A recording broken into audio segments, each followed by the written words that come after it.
नमस्कार साथियों, एक बार पुनः सभी प्रिय विद्यार्थियों और मित्रों और साथियों को सभी को बहुत बहुत नमस्कार।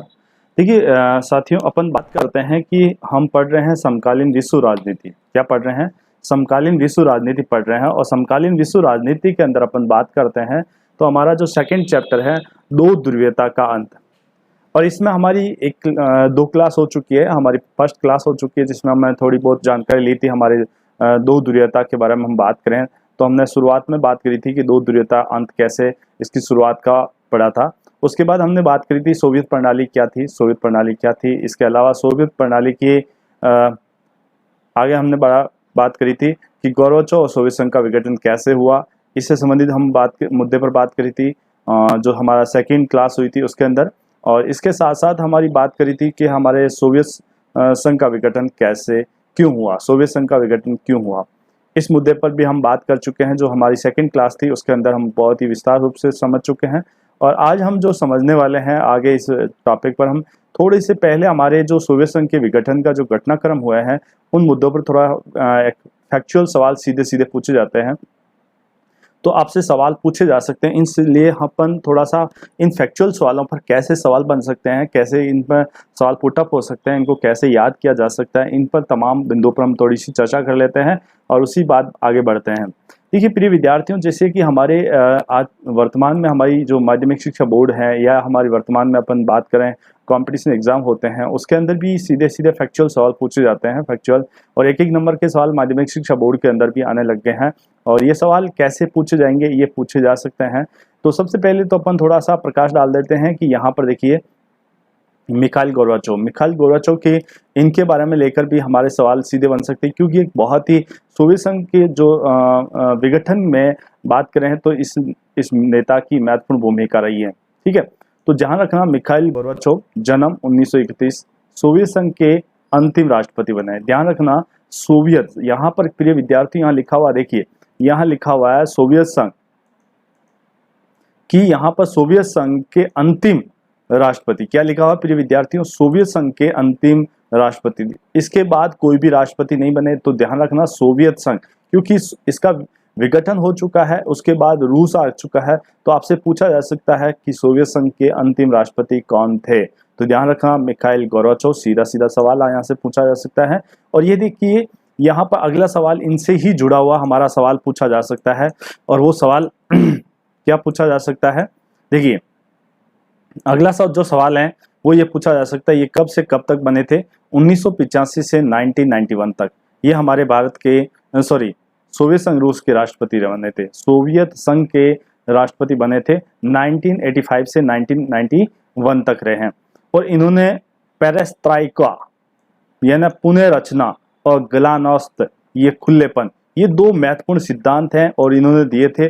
और इनको लेकर ध्यान रखना, ये पूछा जा सकता है पेरेस्ट्राइका किससे संबंधित है या ग्लानोस्त किससे संबंधित है। ये सवाल कई बार हमारे एग्जाम के अंदर अक्सर पूछे जाते हैं। तो ये दोनों क्या है कि इन आर्थिक और राजनीतिक सुधार किए गए, ये दोनों के दोनों जो है आर्थिक सुधार और राजनीतिक सुधार से संबंधित हैं।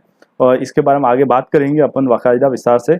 अमेरिका के साथ हथियारों की होड़ में रोक लगाई, किसने लगाई? मिखाइल गोर्बाचोव ने। जो अमेरिका और सोवियत संघ के रूस के बीच में लगातार हथियारों की लगातार होड़ चल रही थी, उस पर रोक लगाने में महत्वपूर्ण भूमिका निभाई थी।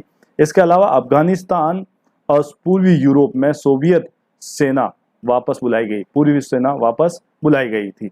इसके साथ साथ जर्मनी का एकीकरण में ये सहायक हुए। कौन? मिखाइल गोर्बाचोव बहुत ही महत्वपूर्ण सहायक हुए।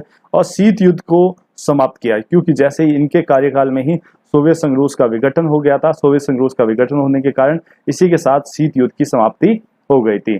सोवियत संघ के विघटन का आरोप भी लगा। सोवियत संघ का जो आरोप विघटन का जो आरोप लगा था वो किन के ऊपर लगा? मिखाइल गोर्बाचोव के ऊपर लगा था। ठीक है, मिखाइल गोर्बाचोव के ऊपर ही ये आरोप लगा था। ठीक है, अब बात करते हैं कुछ फैक्चुअल सवाल जो सीधे सीधे हमारे से पूछे जा सकते हैं। मार्च 1985, ठीक है, मार्च 1985 में मिखाइल गोर्बाचोव सोवियत संघ के कम्युनिस्ट पार्टी के क्या बने? महासचिव बने गए। ये बहुत ही सीधा सवाल आपसे पूछा जा सकता है प्रिय विद्यार्थियों कि मिखाइल गोर्बाचोव सोवियत संघ के कम्युनिस्ट पार्टी के महासचिव कब बने थे? तो ये ध्यान रखना 1985 में। बोरिस येल्त्सिन को रूस की कम्युनिस्ट पार्टी का प्रमुख बनाया गया और सोवियत संघ के सुधारों की श्रृंखला शुरू हुई। 1988 के अंदर लुथानिया सबसे पहले, यहाँ पर देखिए, सबसे पहले 1988 के अंदर 1988 के अंदर लुथानिया में आज़ादी के लिए आंदोलन शुरू हो रहा है। ये बहुत ही महत्वपूर्ण सवाल आपसे पूछा जा सकता है कि सोवियत संघ के अंदर सबसे पहले आज़ादी के लिए आंदोलन के लिए कौन सा राष्ट्र या कौन सा गणराज्य आगे बढ़ा था? लुथानिया। एस्टोनिया और लताविया में भी फैल गया। बाद में यह आंदोलन कहाँ फैल गया? एस्टोनिया और लताविया। ये बाल्टिक गणराज्य है। प्रिय विद्यार्थियों, यहाँ से आपको पूछा जा सकता है बाल्टिक गणराज्य का कौन सा क्षेत्र जो लुथानिया है उसमें सबसे पहले 1988 के अंदर यह आंदोलन फैला था। उसके बाद बात करते हैं अक्टूबर 1989 में। यहाँ पर देखिए सोवियत संघ की घोषणा का वार्सा समझौते, जो वार्सा समझौता हो रखा था, आपको पता होगा कि जिस प्रकार से वहां पर नाटो और सीटो की संघ बना था उसी प्रकार से यहाँ पर वार्सा समझौते तैयार किया गया था। ठीक है, तो 1989 के अंदर सोवियत संघ की घोषणा में वार्सा समझौते के जो सदस्य हैं अपना भविष्य तय करने के लिए स्वतंत्र हैं। ये बात की गई कि अब वो अपना स्वतंत्र विदेश नीति का संचालन कर सकते हैं। वो चाहे तो यहाँ पर सोवियत संघ रूस के सदस्य रह सकते हैं और चाहे तो नहीं रह सकते हैं। ये अपना भविष्य, सदस्य अपना भविष्य तय करने के लिए स्वतंत्र है। नवंबर में बर्लिन की दीवार गिर गई। यानी देखिए 19 नवंबर 1989 में ही हमारी जो बर्लिन की दीवार गिरी, जो शीत युद्ध का प्रतीक मानी जाती है, उस शीत युद्ध के प्रतीक को, बर्लिन की दीवार को गिरा दिया गया। कब गिरा दिया गया? नवंबर 1989 में। ये सवाल आपसे सीधा पूछा जा सकता है कि बर्लिन की दीवार कब गिराई गई थी? तो नवंबर 1989 के अंदर। फरवरी 1990 में, देखिए यहाँ पर बात करते हैं प्रिय विद्यार्थी, फरवरी 1990 के अंदर गोर्बाचोव ने सोवियत संसद ड्यूमा के चुनाव के लिए बहुदलीय राजनीति की शुरुआत की। कौन सी की? बहुदलीय। यहाँ देखिए सोवियत संघ की जो संसद है उसका नाम क्या है? ड्यूमा के चुनाव के लिए बहुदलीय राजनीति। यहाँ पहले आपको पता है कम्युनिस्ट ओनली 4 पहले कम्युनिस्ट पार्टी थी, वहां पर मात्र एक ही दल होता था, लेकिन अब पहली बार यहाँ पर बहुदलीय राजनीति की, यहाँ 2 या 2 से अधिक दलों की राजनीति की क्या हो रही है? शुरुआत हो रही है। ये आपसे पूछा जा सकता है कि सोवियत संघ के अंदर पहली बार 2 या 2 दलीय या 2 या 2 से अधिक दलों की शुरुआत कब हो रही है? तो ध्यान रखना फरवरी 1990 में ये इसकी शुरुआत हो रही है। इसके साथ ही प्रिय विद्यार्थी यहाँ पर देखिए सोवियत सत्ता की जो कम्युनिस्ट पार्टी का, जो 1917 के अंदर जो कम्युनिस्ट पार्टी की स्थापना हमारे बात करते हैं लेनिन ने की गई थी, उसका 72 वर्ष का पुराना एकाधिकार समाप्त हो जाता है। 1917 से लेकर 1990 तक हमारे 72 वर्ष का जो कार्यकाल है किसका है? कम्युनिस्ट पार्टी का। उसका एकाधिकार समाप्त हो जाता है और अब यहाँ पर कम्युनिस्ट पार्टी के साथ साथ और भी 2 या 2 से अधिक पार्टियां का जन्म हो चुका है। कब हो चुका है? 1990 के अंदर। ये सवाल भी आपसे पूछा जा सकता है 72 वर्ष तक किसका इतिहास रहा? कम्युनिस्ट पार्टी का एकाधिकार रहा। अब बात करते हैं जून 1990 में रूसी संसद ने सोवियत संघ में अपनी स्वतंत्रता की घोषणा की। रूसी संसद ने क्या कर दी? 1990 के अंदर सबसे पहले क्या कर दी? अपनी स्वतंत्रता की क्या कर दी? घोषणा कर दी।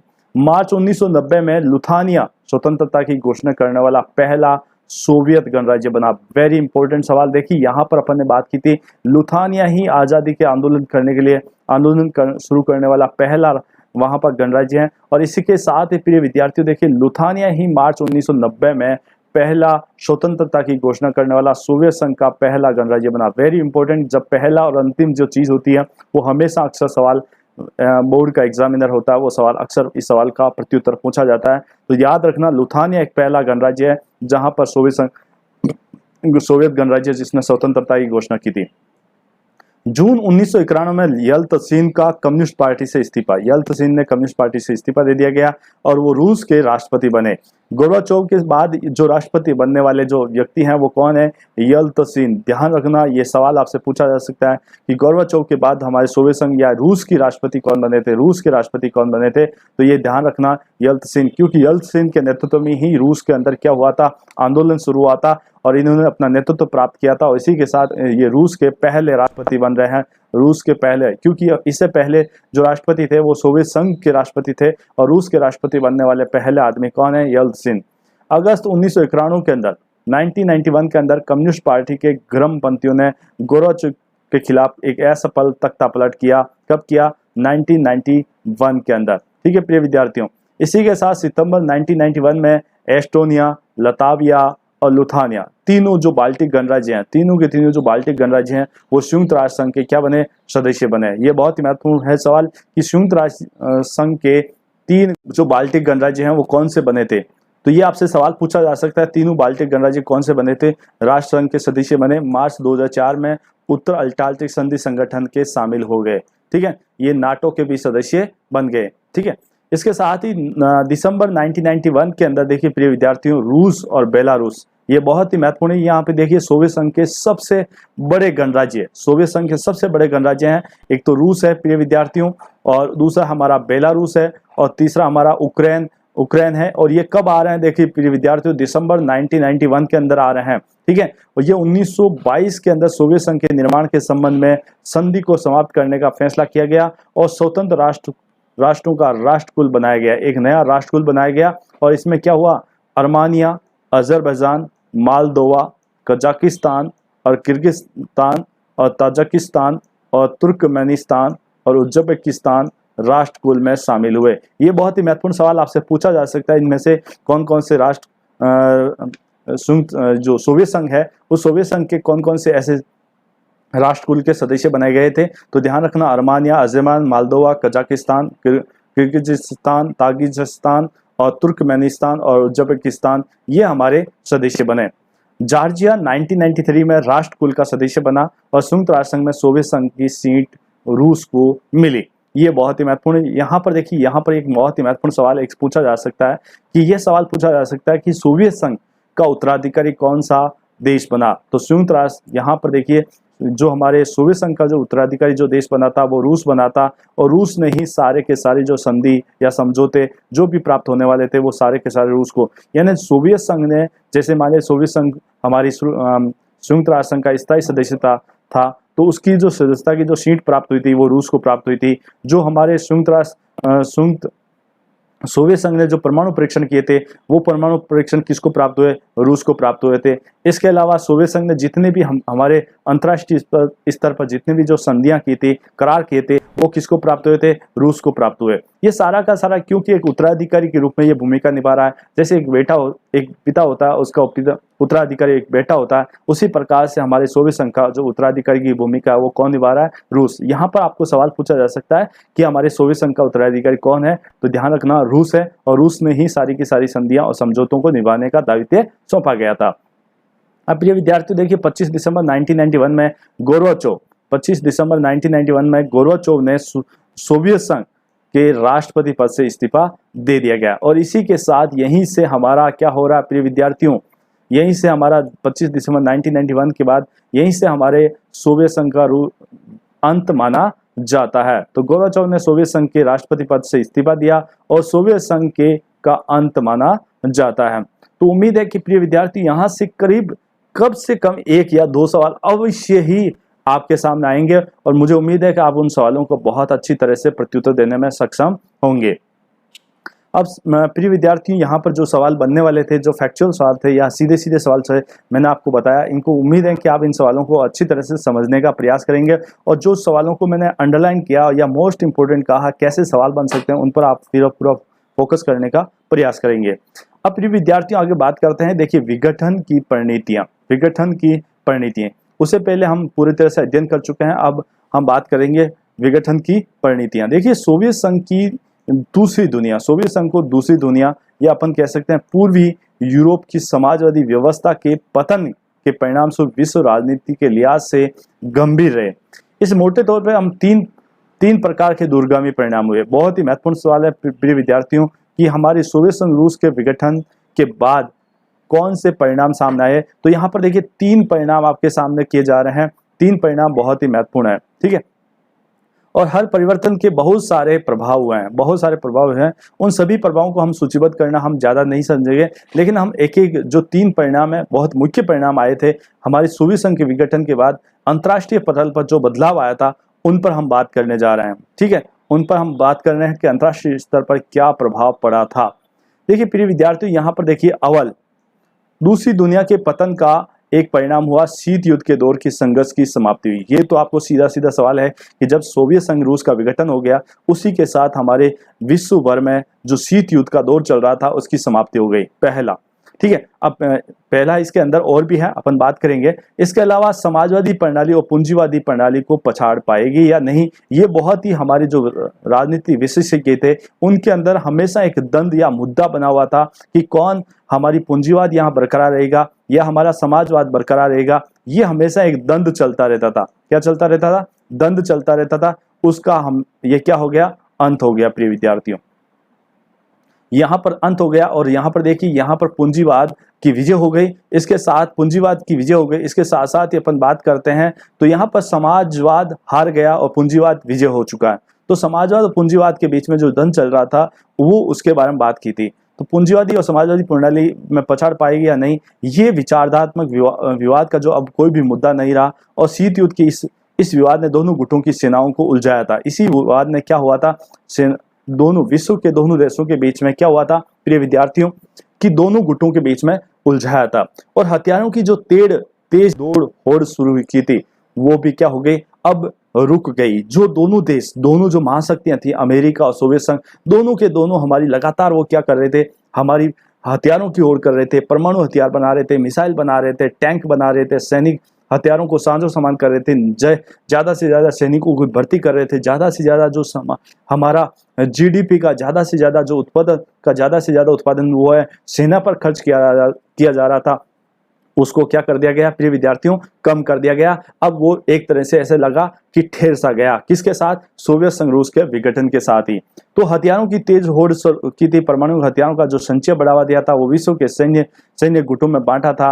वो शीत युद्ध की समाप्त होने के साथ ही हथियारों की होड़ भी क्या हो गई? समाप्त हो गई और एक नई शांति की संभावना का जन्म हुआ। इसी के साथ एक ऐसा लगा कि नए शांति की सद्भावना का जन्म हुआ। तो पहला परिणाम हमारे सामने ये आया था। अब बात करते हैं कि दूसरा परिणाम हमारे सामने क्या आया, यानी विश्व पटल पर हमारे दूसरा क्या बदलाव सामने आता है। अब देखिए, दूसरा बदलाव हमारे सामने आया कि विश्व राजनीति में शक्ति संबंध बदल गए। पहले जो शक्ति संबंध थे, आपको पता है सेकेंड वर्ल्ड वार के बाद दो महाशक्तियां उभर कर आई थी।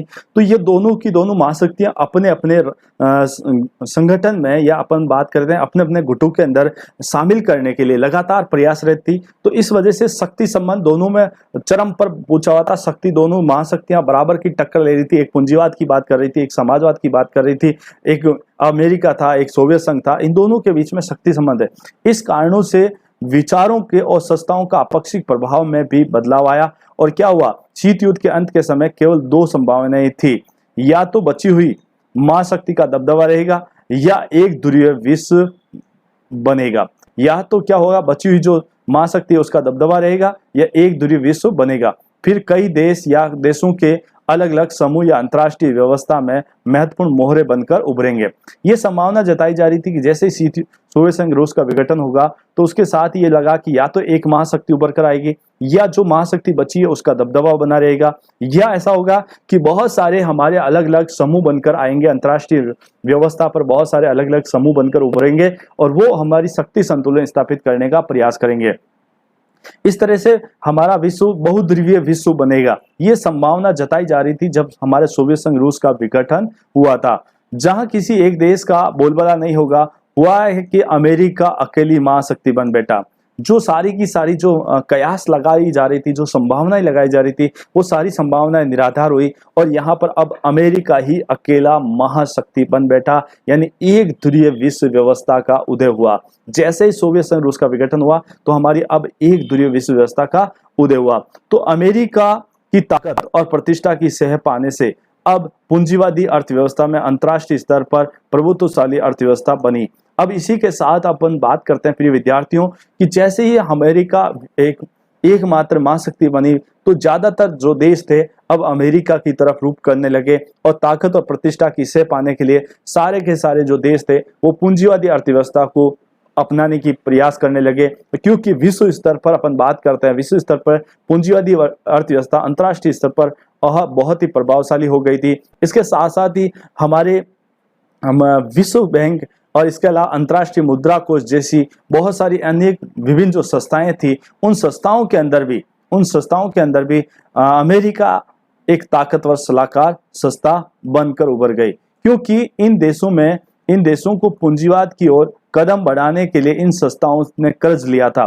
तो अब जो भी देश थे, जो देश थे, उन देशों को पूंजीवादी अर्थव्यवस्था की ओर बढ़ना अति, देखिए प्रिय विद्यार्थियों, पूंजीवादी अर्थव्यवस्था की ओर बढ़ना अति आवश्यक हो गया था, क्योंकि उन देशों ने जितने भी विकासशील देश थे, भले अपन बात करें एशिया महाद्वीप के थे, दक्षिण अफ्रीका महाद्वीप के देश थे, जो भी देश थे, उन्होंने विश्व बैंक और मुद्रा कोष से क्या ले रखा था, ऋण ले रखा था। और मुद्रा कोष और विश्व बैंक पर आधिपत्य किसका, प्रभाव किसका है, अमेरिका का। इस वजह से कहीं ना कहीं जाकर उन्हें अमेरिका से प्रभावित होना अति आवश्यक हो गया, और इसी वजह से ज्यादातर देश पूंजीवादी अर्थव्यवस्था को अपनाने के लिए मजबूर हो गए। तो राजनीतिक रूप से उदारवादी लोकतंत्र और राजनीतिक जीवन को सूत्रबद्ध करने की सर्वश्रेष्ठ धारणा के रूप में ये उभरे। अब बात करते हैं, तीसरा परिणाम हमारे सामने आया। तीसरी बात यह आई कि सोवियत खेमे के अंत का एक अर्थ यह है कि नए देशों का उदय हुआ। यानी आपको पता है कि सोवियत संघ रूस का विघटन होने के बाद आपको पता है सोवियत संघ के अंदर बहुत सारे छोटे छोटे गणराज्य मिलकर सोवियत संघ का निर्माण हुआ था। तो उसमें बात करते हैं बाल्टिक गणराज्य, इसके अलावा रूस, यूक्रेन, ये जो भी देश थे, ये बहुत सारे देशों का क्या हुआ, उदय हुआ। तो इन सभी देशों को स्वतंत्र पहचान और पसंद है। तो इनमें से कुछ देश, खासकर अपन बात करते हैं बाल्टिक और पूर्वी यूरोप के जो देश हैं, जिसे यूरोपीय संघ में जुड़ना और उत्तर अटलांटिक संधि संगठन यानी नाटो का हिस्सा बनना चाहते थे।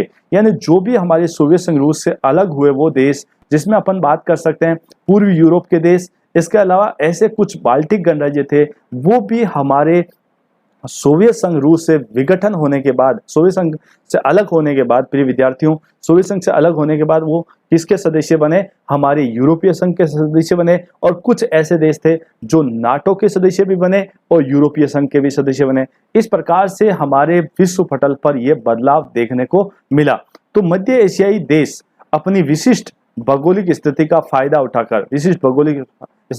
उठाकर उठाना चाहते थे, और इन देशों ने रूस के साथ अपने मजबूत रिश्ते जारी रखा, और इसके साथ ही पश्चिमी देशों में अमेरिका, चीन, अन्य देशों के साथ संबंध बनाए और इस तरह अंतर्राष्ट्रीय पलक पर कई नए खिलाड़ी सामने आए। हर एक के हित, पहचान और राजनीतिक समस्याएं अलग अलग थी। इससे हम आगे इस मुद्दे पर और भी आगे चर्चा की जाएगी।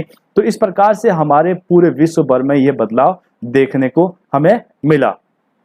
तो साथियों, आपको पता चला कि कैसे हमारे सोवियत संघ रूस का विघटन के बाद जो 3 बड़े परिणाम हमारे सामने आए थे, उन पर हमने चर्चा की।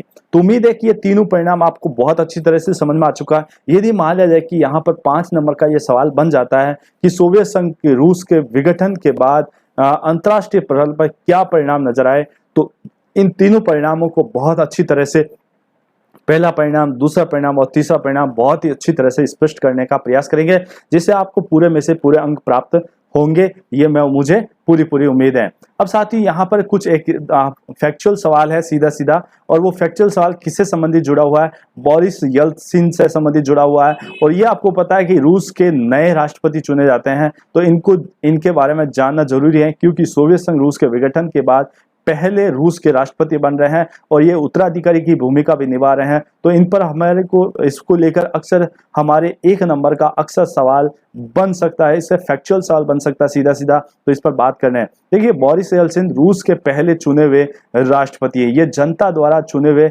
यानी निर्वाचित होने वाले पहले राष्ट्रपति हैं। 1991 यानी, क्योंकि आपको पता है सोवियत संघ रूस का विघटन 1991 में हो रहा है, उसी के साथ ये 1991 से 1999 तक ये बोरिस येल्त्सिन रूस के राष्ट्रपति रहते हैं। ये कम्युनिस्ट पार्टी में सत्ता केंद्र तक पहुंचे हैं और गोर्बाचोव द्वारा मॉस्को के मेयर बनाए गए, और बाद में ये गोर्बाचोव के आलोचकों में शामिल हो गए। बाद में ये जब हमारे गोर्बाचोव ने लगातार सुधार कर दिया गया और जिसकी वजह से सोवियत संघ की व्यवस्था को कंट्रोल नहीं कर पाए, तो ये खुद भी, बोरिस येल्त्सिन भी गोर्बाचोव के खिलाफ हो गए और जनता के पक्षधर बन गए, और उन्होंने जनता को ये बताया गया कि हम आंदोलन करना चाहिए और स्वतंत्रता के लिए लड़ना शुरू कर दिया। इस वजह से एक बहुत ही राष्ट्रीय स्तर के ये नेता उभर कर आए। इसी वजह से जनता ने इनको स्वीकार कर लिया और जनता ने स्वीकार करके रूस के इनको राष्ट्रपति बना दिया गया। तो गोर्बाचोव का आलोचक में शामिल हुए और कम्युनिस्ट पार्टी से इन्होंने इस्तीफा दे दिया साथ में ही,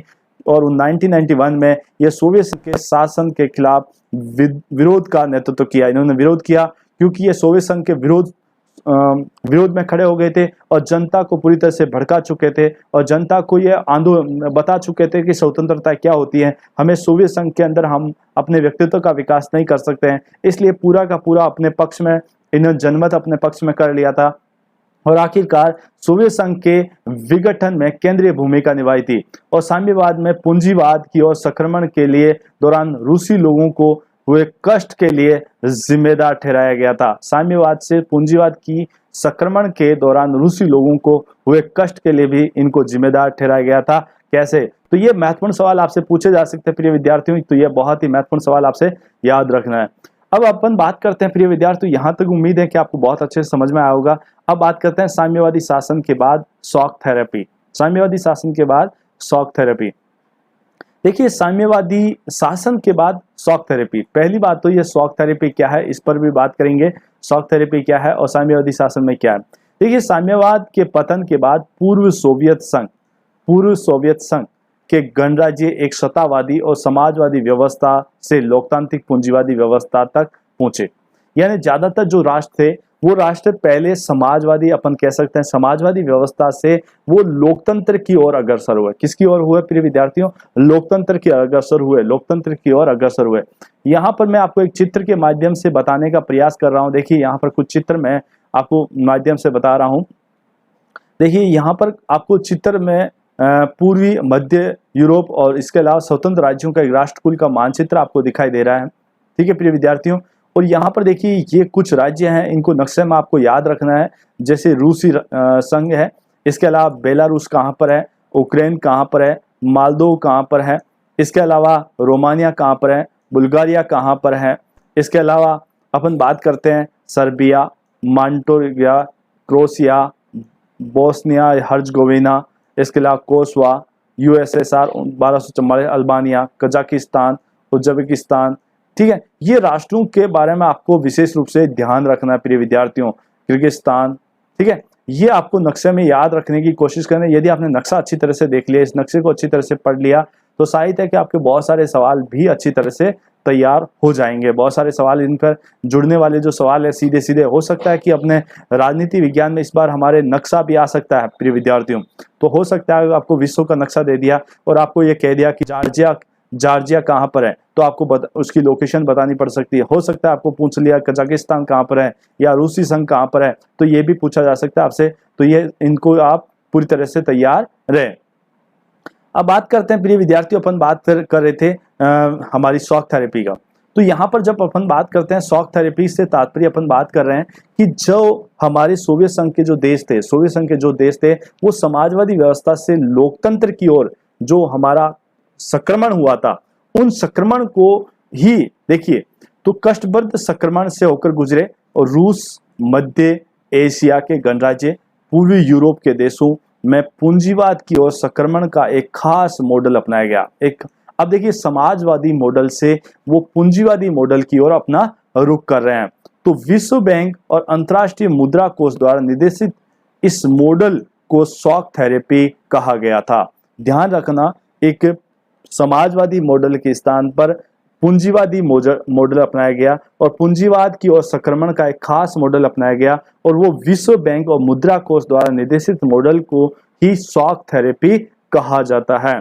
इसे शॉक थेरेपी का तात्पर्य होता है आघात पहुंचाकर उसका उपचार करना। आघात पहुंचाकर क्या करना? उसका उपचार करना। ये बहुत ही महत्वपूर्ण सवाल आपसे पूछा जा सकता है प्रिय विद्यार्थियों, सीधा सीधा हमारा कि आघात पहुंचाकर क्या करना? उसका उपचार करना। ये सवाल आपसे पूछा जा सकता है। शॉक थेरेपी का क्या अर्थ है? तो आघात पहुंचाकर उपचार करना। और शॉक थेरेपी क्या है? तो ये ध्यान रखना, इसका सवाल का उत्तर दे देना कि एशियाई गणराज्य, या अपन यहाँ से देखिए रूस और मध्य एशिया के गणराज्य और पूर्वी यूरोप के देशों में पूंजीवाद के संक्रमण का एक खास मॉडल अपनाया गया और विश्व बैंक और अंतर्राष्ट्रीय मुद्रा कोष द्वारा निर्देशित मॉडल को शॉक थेरेपी कहा जाता है।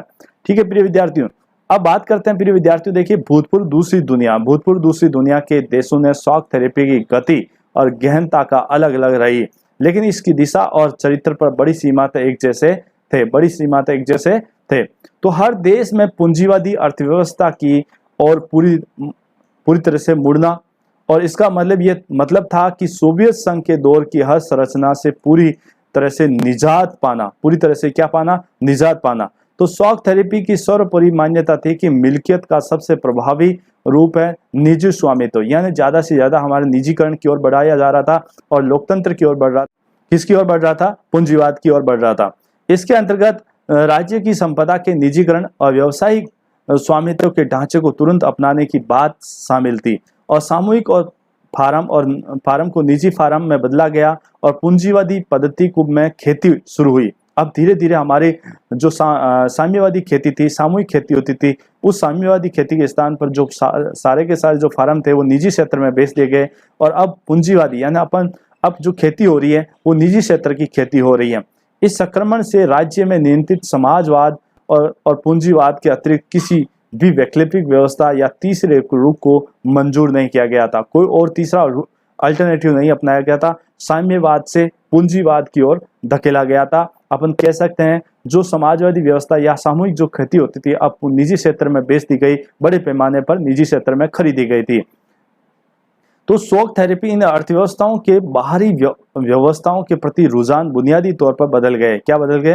बुनियादी तौर पर इनके अर्थ बदल गए। अब माने जाने लगा कि ज्यादा से ज्यादा व्यापार करके विकास किया जा सकता है। इन देशों की जो अर्थव्यवस्था थी वो ये मानने लगी कि हम ज्यादा से ज्यादा क्या कर सकते हैं, व्यापार करके बहुत अच्छा पूंजी या हमारे देश के विकास जीडीपी को बढ़ा सकते हैं। इस कारण मुक्त व्यापार को पूर्ण रूप से अपनाना यानी मुक्त व्यापार को पूर्ण रूप से अपनाना जरूरी माना गया। यानी पहली बार हम बात करते हैं 1991 के बाद यहाँ पर सोवियत संघ के जो गणराज्य थे उनमें बात करते हैं उदारीकरण, निजीकरण या अपन कह सकते हैं वैश्वीकरण का दौर शुरू हुआ और पूंजीवादी व्यवस्था को अपनाने के लिए वित्तीय खुलापन, मुद्राओं की आपसी परिवर्तनता और मुक्त व्यापार की नीति महत्वपूर्ण मानी गई। यानी ज्यादा से ज्यादा फ्री ट्रेड को ज्यादा बढ़ावा दिया गया, खुलापन दिया गया, वित्तीय खुलापन दिया गया, मुद्राओं की आपसी मुद्राएं परिवर्तन होने लगी। इस प्रकार से यहाँ पर एक शॉक थेरेपी का ये परिणाम हमारे सामने आने लगे। अंत में इस संक्रमण से सोवियत खेमे के देशों के बीच मौजूद व्यापारिक गठबंधन को समाप्त कर दिया गया। व्यापारिक गठबंधन को क्या कर दिया गया? समाप्त कर दिया गया और खेमे के प्रत्येक देश को एक दूसरे से जोड़ने की जगह सीधे पश्चिमी मुल्कों से जोड़ा गया। इस तरह से धीरे धीरे इन देशों का पश्चिमी अर्थतंत्र में समाहित हो गए। ये धीरे धीरे जो साम्यवादी अर्थव्यवस्था थी वो धीरे धीरे किसकी ओर खिसक गई? सारी की सारी पूंजीवादी अपन कह सकते हैं पश्चिमी अर्थतंत्र में समा गई और पश्चिमी दुनिया के पूंजीवादी देश अब नेता की भूमिका निभाते हुए अपनी विभिन्न एजेंसियों और संगठनों के सारे इस खेमे के देशों का विकास और मार्गदर्शन और नियंत्रण करना शुरू कर दिया गया। अब यहाँ पर ये जितने भी जो देश थे वो सारे के सारे पश्चिमी अर्थव्यवस्था को अपना चुके थे, इसलिए पश्चिम अर्थव्यवस्था के जो प्रमुख नेता थे वो भूमिका निभाते हुए अपनी विभिन्न जो एजेंसियां थी या अपन कह सकते हैं बड़ी बड़ी जो कंपनियां थी, बड़े बड़े जो संगठन थे वो इन देशों को के अंदर स्थापित कर दिए गए और इन देशों को ये सलाह दिया गया, इनको एक मॉडल दिया गया। कौन सा? पूंजीवादी मॉडल। और उनको कहा गया कि ये मॉडल आपको अपनाना है जिसकी वजह से आपके देश का विकास होगा। और इस प्रकार से वो पूरा का पूरा विदेश नीति का संचालन कौन करने लगे? हमारी पश्चिमी दुनिया के पूंजीवादी देश के नेता अब हमारे विकासशील या अपन कह सकते हैं सोवियत संघ के जितने भी जो गणराज्य उदय होकर जो पश्चिमी अर्थव्यवस्था में समाहित हुए थे उनका वो नेतृत्व प्रदान करने लगे, उनकी विदेश नीति का संचालन करने लगे। इस प्रकार से एक सोवियत संघ से छूटकर हमारी पूंजीवादी अर्थव्यवस्था की ओर रुख किया गया। अब प्रिय विद्यार्थी, यहाँ पर अपन बात करते हैं कि शॉक थेरेपी के क्या परिणाम हमारे सामने आए। तो देखिए, शॉक थेरेपी के परिणाम आपसे पूछे जा सकते हैं कि शॉक थेरेपी के परिणाम क्या। 1990 में अपनाई गई शॉक थेरेपी, 1990 के अंदर अपनाई गई जो शॉक थेरेपी है वो जनता को उपभोग के उस आनंद लोक तक नहीं ले गई जिसका उसने वादा किया था। जैसा सपना अपन बात करते हैं प्रिय विद्यार्थियों दिखाया गया था, जैसा सपना वहां की सोवियत संघ की जनता को दिखाया गया था कि स्वतंत्रता क्या होती है, कैसे आप अपने व्यक्तित्व का विकास कर पाते हैं, कैसे हम लोकतंत्र में अच्छे से जी सकते हैं, कैसे हम आजादी का जश्न मना सकते हैं, वो जितना दिखाया गया था वैसा प्राप्त नहीं हुआ। यानी दिखाने वाला कांच अलग था और वास्तविक कांच अलग था। इस वजह से जनता के अंदर बहुत सारी भ्रम में पड़ चुकी थी। तो ये अपन कह सकते हैं अमूमन शॉक थेरेपी से पूरे क्षेत्र की अर्थव्यवस्था तहस नहस हो गई। पूरी की पूरी अर्थव्यवस्था कैसी हो गई? तहस नहस हो गई। इस क्षेत्र की जनता को बर्बादी की मार झेलनी पड़ी, क्योंकि बहुत सारे अब ये जो अर्थव्यवस्था थी अपन जो समाजवाद से किसकी ओर बढ़ी थी? लोकतंत्र की ओर। इस वजह से काफी अर्थव्यवस्था चरमरा गई। रूस में पूरा का पूरा राज्य नियंत्रित जो औद्योगिक ढांचा था, क्योंकि जितने भी जो हमारे उद्योग थे वो सारे के सारे पहले राज्य नियंत्रित थे। क्योंकि समाजवादी व्यवस्था के अंदर क्या होता है कि सारी की सारी जो तंत्र होता है वो सरकारी तंत्र होता है, राज्य के उद्योग होते हैं, रेलवे होता है या बड़े बड़े उद्योग होते हैं, वो सारे के सारे किसके पास होते हैं? राज्य के पास होते हैं। अब राज्य नियंत्रित औद्योगिक ढांचा चरमरा गया था और लगभग 90% उद्योगों को निजी हाथों और कंपनियों को बेचा गया औने पौने दामों के अंदर कि जैसे हमारे देश का विकास हो सके।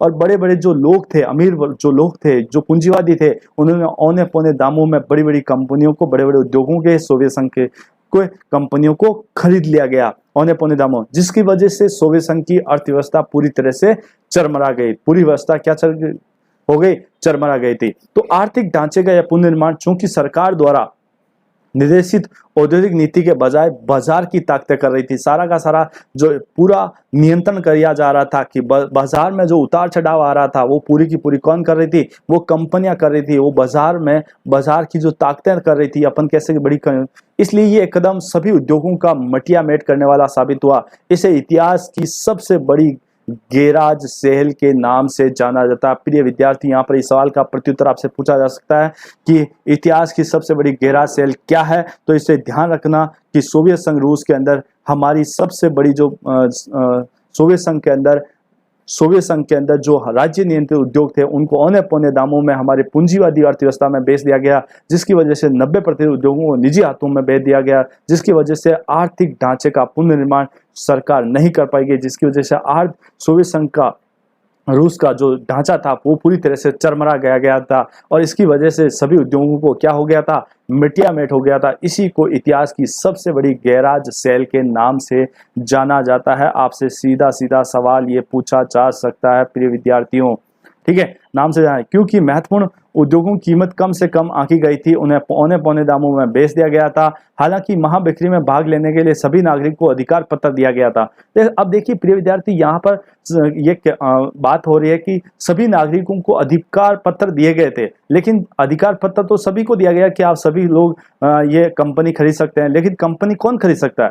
कंपनी तो वही खरीद सकता है जिसके पास पैसे हो, जिसके पास पैसे हो। तो उन लोगों ने क्या किया? अधिकांश नागरिकों ने अपने अधिकार पत्र काला बाजारियों के हाथों में बेच दिए गए और जिसकी वजह से धन की जरूरत थी, उन लोगों को धन की, इस वजह से रूसी मुद्रा रूबल की मूल्य में नाटकीय ढंग से क्या आई? गिरावट आई। यानी अंतरराष्ट्रीय पटल पर रूसी जो मुद्रा थी, कौन सी? रूबल। आपसे पूछा जा सकता है रूस की मुद्रा क्या है? रूबल। उसमें नाटकीय गिरावट आई और मुद्रास्फीति इतनी ज्यादा बढ़ी कि लोगों की जमा पूंजी भी जाती रही। जमा पूंजी, मुद्रास्फीति इतनी आई कि जो जमा पूंजी, क्योंकि हमारे जो प्रोडक्ट है उसकी रेट बढ़ गई। और जैसे अपन बात कर सकते हैं, उदाहरण में बात कर सकते हैं कि 1000 रुपए के अंदर 1 किलो आलू मिलने लग गए। तो आप बात कर रहे हैं कि 1000 रुपए के अंदर 1 किलो आलू मिल रहे हैं, तो आप बताइए कि अब जो रूबल है उसकी वैल्यू नहीं है, बल्कि मुद्रा, अपन बात करते हैं प्रोडक्ट की वैल्यू आ चुकी थी, जिसकी वजह से लोगों की पूरी जो आमदनी थी, या अपन कह सकते हैं जो सुरक्षित पूंजी थी, वो भी जाती रही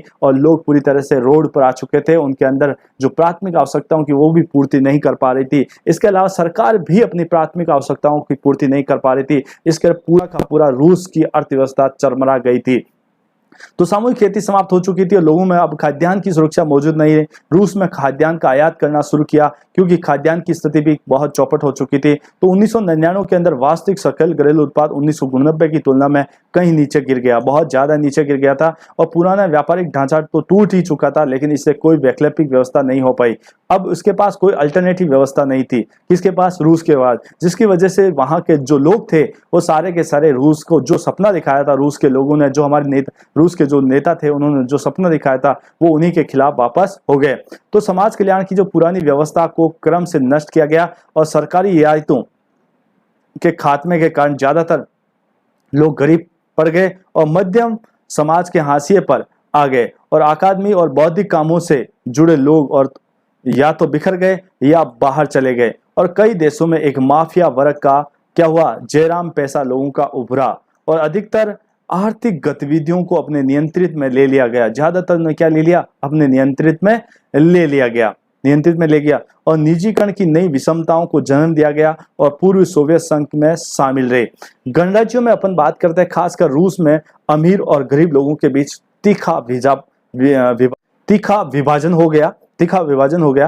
पहले की व्यवस्था के विपरीत अब धनी और निर्धन लोगों के बीच बहुत गहरी आर्थिक असमानता हो गई। अमीर और गरीब के बीच में काफी गहरी असमानता हो गई थी। जो अमीर थे वो अमीर होते जा रहे थे और जो गरीब थे वो गरीब होते जा रहे थे। अमीर और गरीब के बीच में काफी गहरी खाई फैल चुकी थी। इसके साथ ही अपन बात करते हैं, आर्थिक बदलाव को बड़ी प्राथमिकता दी गई थी, यानी आर्थिक बदलाव करने की बड़ी कोशिश की गई थी, पर उस पर पर्याप्त ध्यान भी दिया गया था। लेकिन लोकतांत्रिक संस्थाओं के निर्माण का कार्य ऐसी प्राथमिकता के साथ नहीं हो सका। इन सभी के लिए संविधान भी हड़बड़ी में तैयार किया गया। अब आपको पता है कि इनका जो संविधान बनाया गया था वो भी पूरी तरह से हड़बड़ी में तैयार किया गया था। इस वजह से जैसी वहां की सोवियत संघ की रूस की जो जनता थी, उनकी आकांक्षाएं थी, उन आकांक्षाओं पर यह खरा नहीं उतर सका। रूस सहित अधिकांश देशों में राष्ट्रपति को कार्यपालिका प्रमुख बनाया गया। रूस सहित अधिकांश, रूस के जो सोवियत संघ के रूस के जो देश थे, सोवियत संघ रूस के जो जितने भी जो गणराज्य थे, उनके अंदर अधिकांश देशों में राष्ट्रपति को कार्यपालिका प्रमुख बनाया गया था और उसके हाथ में ही हर संभव क्या दे दी गई, शक्ति थमा दी गई, सारी की सारी, क्योंकि जल्दीबाजी में बनाया गया था। इस वजह से राष्ट्रपति को ज्यादा से ज्यादा पावर दे दिया गया, जिसके फलस्वरूप संसद अपेक्षाकृत क्या हो गई, एक कमजोर संस्था बन गई, यानी व्यवस्था पूरी तरह से व्यवस्थापिका कमजोर एक संस्था के रूप में उभरी। मध्यम एशिया के देशों में राष्ट्रपति को बहुत अधिक शक्तियां प्राप्त थी। मध्य एशिया में ज्यादातर देशों के पास पूरी तरह से शक्तियां प्राप्त थी। उम्मीद है कि साथियों आपको मुझे कमेंट बॉक्स में कमेंट करके जरूर बताना है। अभी तक जो भी साथी इस चैनल पर नए हैं तो इस चैनल को सब्सक्राइब कर लेना, बेल आइकन को जरूर प्रेस करना, आने वाले हर वीडियो का नोटिफिकेशन आपको मिल सके, इसके लिए ऑल बटन पर क्लिक करना। साथियों कि जैसे हमें बहुत ही अच्छी तरह से विश्लेषण करने जा रहे हैं और आपका जो लगातार इस जो प्यार मिल रहा है, आप लोगों का जो सहयोग मिल रहा है, आपकी वास्तव में अपेक्षाएं हैं, उससे हमें बहुत खुशी हो रही है कि हमारा जो परिणाम है वास्तव में आप लोगों के सकारात्मक आ रहे हैं। और यदि इसी तरह से आप लगातार हमारे साथ बने रहें तो हमारी मिशन मेरिट जो है उसको हम सफल बनाने में अपन कामयाब होंगे। तो साथियों अपन बात करते हैं कि इनमें से कुछ सत्तावादी हो गए और मिसाल के तौर पर अपन बात करते हैं, मिसाल के तौर पर तुर्कमेनिस्तान और उज्बेकिस्तान के राष्ट्रपतियों ने पहले 10 वर्षों के लिए अपने आप को ही इस पद के लिए बहाल कर लिया, अपने आप को ही, क्योंकि पूरी शक्ति उन्हीं के पास थी। तो उन्होंने जनता को अपने दम पर उन्होंने क्या कर लिया, पुनः चुनाव करवाए, लेकिन पुनः चुनाव में अपने आप को ही निर्वाचित करवा दिया जनता को, क्योंकि उनके पास पूरा पावर था और उन्होंने पावर का भी गलत इस्तेमाल किया, क्योंकि सारी हड़बड़ी में संविधान तैयार किया और हड़बड़ी में संविधान तैयार करने की वजह से वहां के जो हमारे सोवियत संघ के जो तमाम जो गणराज्य थे उनमें राष्ट्रपति के पास पूरा पावर था। तो समय सीमा अगले 10 वर्षों के लिए बढ़ा दी गई। इन्हीं राष्ट्रपतियों ने अपने फैसलों से असहमति और विरोध की अनुमति नहीं दी। अब कोई भी उनका विरोध करता तो उस विरोध को क्या कर दिया जाता, दबा दिया जाता था, क्योंकि संविधान उनके अनुकूल था, राष्ट्रपति के अनुकूल था। अधिकतर देशों में न्यायिक संस्कृति और न्यायपालिका की स्वतंत्रता स्थापित करने का काम अभी भी बाकी था। और रही बात यहाँ पर देखिए, न्यायपालिका को भी पूरी स्वतंत्रता नहीं दी गई थी कि जिसे बड़े स्तर पर वो कार्य कर सके। रूस सहित अधिकांश देशों की अर्थव्यवस्था में सन 2000 में, यानी अपनी आजादी के 10 साल बाद खड़ा होना शुरू किया। 2000 में जाकर वो रूस वापस खड़ा होना शुरू किया और इन अधिकांश देशों की अर्थव्यवस्था को पुनर्जीवन का कारण था। यहाँ पर देखिए, यहाँ सोवियत संघ के अंदर जो ज्यादातर अर्थव्यवस्था को पटरी पर लाने का एकमात्र जो जरिया था, ये अपन कह सकते हैं कि सोवियत संघ के जितने भी जो देश हैं उनको उनकी जीडीपी दर बढ़ाने में महत्वपूर्ण जो योगदान है वो है तेल, प्राकृतिक गैस, धातु जैसे प्राकृतिक संसाधनों का निर्यात, ये प्रमुख है। रूस और कजाकिस्तान और तुर्कमेनिस्तान और उज्बेकिस्तान और अजरबैजान ये तेल और गैस के बड़े उत्पादक देश माने जाते हैं और इन्हीं से इन देशों की अर्थव्यवस्था लगातार आगे ग्रोथ करती है। बाकी देशों को अपने क्षेत्र में तेल की पाइपलाइन गुजरने के कारण फायदा हुआ और इसी एवज में इन्हें किराया मिलता है और एक हद तक इन्हें विनिर्माण के काम में फिर से शुरू किया। इसी के सियासत से इन्होंने विनिर्माण का कार्य शुरू किया। तो साथियों, ये इस प्रकार से शॉक थेरेपी के जो परिणाम हमारे सामने आए वो आपके सामने को देखने मिला कि कैसे हमारे सोवियत संघ रूस के जो गणराज्य थे उनकी अर्थव्यवस्था कैसे चरमरा गई थी, कैसे वो एक समाजवादी व्यवस्था से कैसे वो पूंजीवादी अर्थव्यवस्था की ओर बढ़े, जिसकी वजह से पूरी की पूरी व्यवस्था चौपट हो गई। कैसे बड़े बड़े उद्योगों को हमारी पूंजीवादी व्यवस्था ने हड़प लिया था औने पौने दामों में। कैसे अमीरों ने किस प्रकार से रूसी मुद्रा रूबल की से गिरावट आ गई थी, मुद्रास्फीति की आ गई थी, जिसके हमारे अंतर्राष्ट्रीय पटल पर कमजोर हो गई थी। कैसे हमारी रूसी अर्थव्यवस्था पूरी तरह से चौपट होने के स्तर पर आ गई थी। ये तमाम सवाल जो बनने वाले, इन सवालों पर हमने चर्चा की थी। प्रिय विद्यार्थी, यहाँ पर देखिए रूस में कुल 1500 बैंक हैं।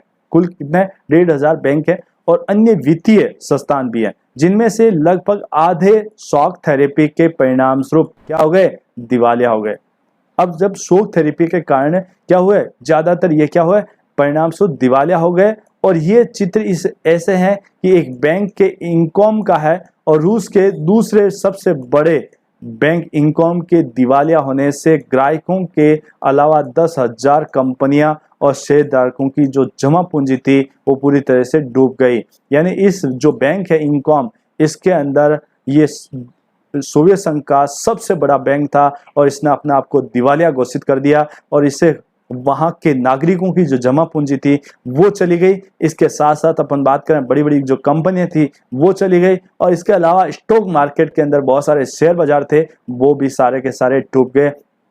इस प्रकार से कैसे हमारी वहां पर बड़ी बड़ी वित्तीय संस्थाएं भी डूब गई। तो उम्मीद है साथियों यहाँ पर प्रिय विद्यार्थियों आपको अच्छी तरह से समझ में आ गया कि शॉक थेरेपी क्या होती है, शॉक थेरेपी का क्या परिणाम नजर आए। इस पर हमने तमाम सवालों पर हमने बात की थी और इन सवालों को आपने समझने, जो छोटे छोटे सवाल हैं वो बनने के, आप अपनी कॉपी के अंदर बाकायदा इन सवालों को लिख सकते हैं और हम जल्दी ही प्रिय विद्यार्थियों आपके लिए महत्वपूर्ण सवालों की श्रृंखला भी लेकर आ रहे हैं कि कैसे हम महत्वपूर्ण सवाल बन सकते हैं, उन पर भी हम बात करेंगे आपसे। आप हमारे साथ बने रहिए और जो भी साथी इस चैनल पर पहली बार है इस चैनल को सब्सक्राइब कर लेना, अपने दोस्तों को भी ये लिंक शेयर कर देना, अपने दोस्तों को ये लिंक शेयर कर देना और जो साथी अभी तक इसमें नहीं जुड़े हैं वो भी जुड़े। इसके साथ साथ प्रिय विद्यार्थियों आपको व्हाट्सएप ग्रुप, इसके अलावा हमारे जो टेलीग्राम ग्रुप है वो भी बने हुए हैं, उसमें आपको नोट्स उपलब्ध करवाए जा रहे हैं। तो आप हमारे टेलीग्राम ग्रुप और व्हाट्सएप ग्रुप पर भी सीधे जुड़ सकते हैं और उसका फायदा उठा सकते हैं। आज के लिए इतना ही, मिलते हैं अगली क्लास में, तब तक के लिए जय हिंद, जय भारत।